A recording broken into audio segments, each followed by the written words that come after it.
jail personnel have misused the program to arrest and deport untold number of hardworking members of the community for minor traffic violations, most of whom have never been charged with a crime before.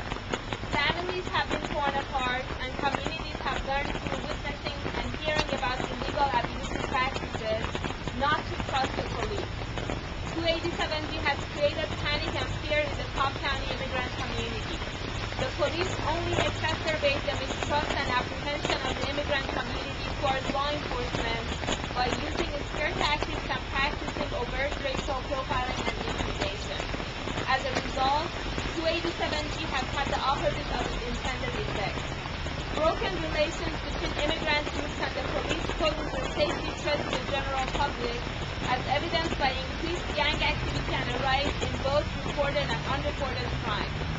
Egregious constitutional and international human rights violations have been committed by the Cobb police and jail personnel, which could make the county legally liable in domestic court and prove embarrassing to the United States government in international arenas.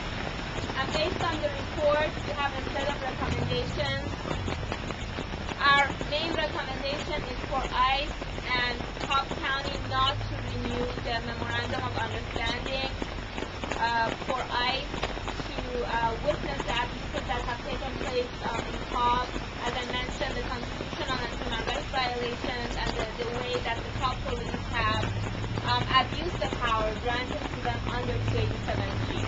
And for Cobb, it does not make sense to renew this agreement because the intent of the agreement was to make the community safer.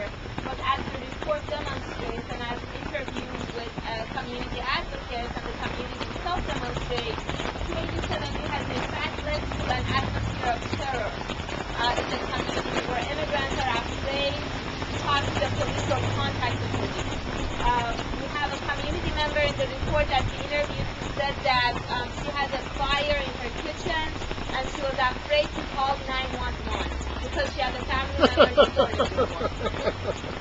However, if the 287G agreement between ICE and the Cobb County Sheriff's Office is to remain in effect, we recommend that the Cobb County Sheriff's Office and Police Department address the lack of accountability for racial profiling and other police abuses at the local level.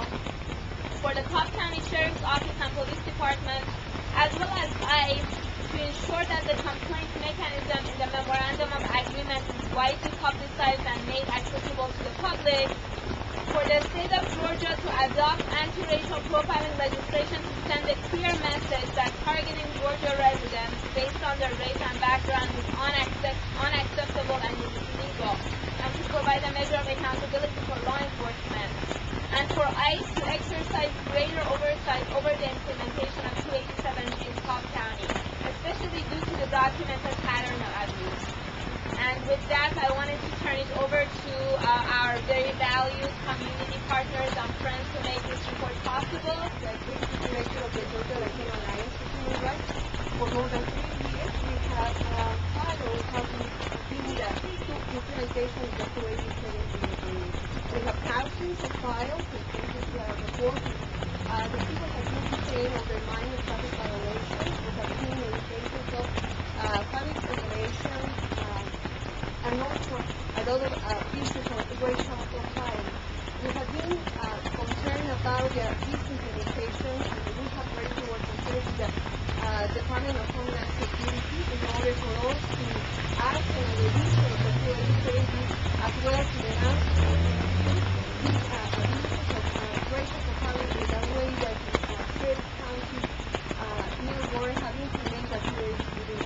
We are really concerned and here that's the reason that we are at this time, and you are welcome to come to the office to visit and to see all the files that we have already for almost 3 years. We have seen like in the beginning of the 287G, the State County had an average of arrest 400 people a month. That continues devastated and a great impact in the social life of the Latino community as well. Businesses, properties have been abandoned because of this way that has been implemented at 287G. Pellegrino. My name is Rich Pellegrino. I'm the Executive Director of the Cobb Immigrant Alliance.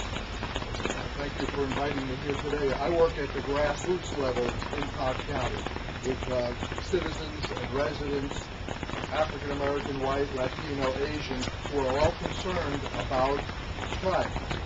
And we also work closely with the police department, Cobb County Police Department, especially in South Cobb Precinct 2, who have taken great pains to distance themselves from the 287G agreement because they recognize that it undermines their community and trust building. As a matter of fact, the Director of Public Safety in Cobb County boycotted the announcement of the 287G agreement when the sheriff and the county commissioners announced it, just like many other police agencies around the country who realize that it undermines public safety. And in South Cobb, we were having well-attended public meetings attended by African American, white, and Latinos until the implementation of 287G. And then people were afraid to come out and actually deal with the issues. So we applaud the ACLU and ABLE who conducted the racial profiling forum here to bring people out. We had the historic attendance of Latinos and African Americans and whites come out and talk about racial profiling in Cobb, and this report summarizes that. Thank you. It is also a shameless insult to the families who lost loved ones to the crime of illegal immigration and the refusal of the federal government to secure our borders and enforce our immigration laws and protect us in America. As Americans, we are Americans. The illegal alien that killed 16-year-old Dustin Inman of Father Station 9 years ago would have been taken off the streets and from behind the steering wheel if local law enforcement had arrested and detained him with the opportunity to rob. We don't know how many lives have been saved because of 287G here in Georgia. Neither do we know how many will be saved in the future because of it. What's clear is that the ACLU and the Georgia Association of Latino Elected Officials, Gallia, will sacrifice the safety of our children to further their anti-enforcement open borders agenda. In closing, we hear a lot of shameless accusations of racial profiling as objections for the use of 287G. As DA has already outlined, all non-citizens are screened for immigration status under 287G. I'll say that one more time. All non-citizens are screened for immigration status under 287G. This shameless race baiting merely serves to further prove that the mindless audacity of the individuals who never let their conscience get in the way of their own American dreams. One of the greatest tragedies of illegal immigration is that African Americans and native-born Hispanics who are the first and hardest hit by this negative effect, including wage suppression, job losses, and decline in our healthcare system and education systems. Another tragedy is the fact that the civil rights struggle of our recent past has been hijacked by the illegal alien laws. And I'll say it once again, there is no human or civil rights being violated under American immigration law. I admire DA for his service and his sacrifice and his work to stop illegal immigration, and I'm proud to be connected with justice in this society. I'm also very proud to see that as Americans, we demand the equal application of our immigration laws. We all have the right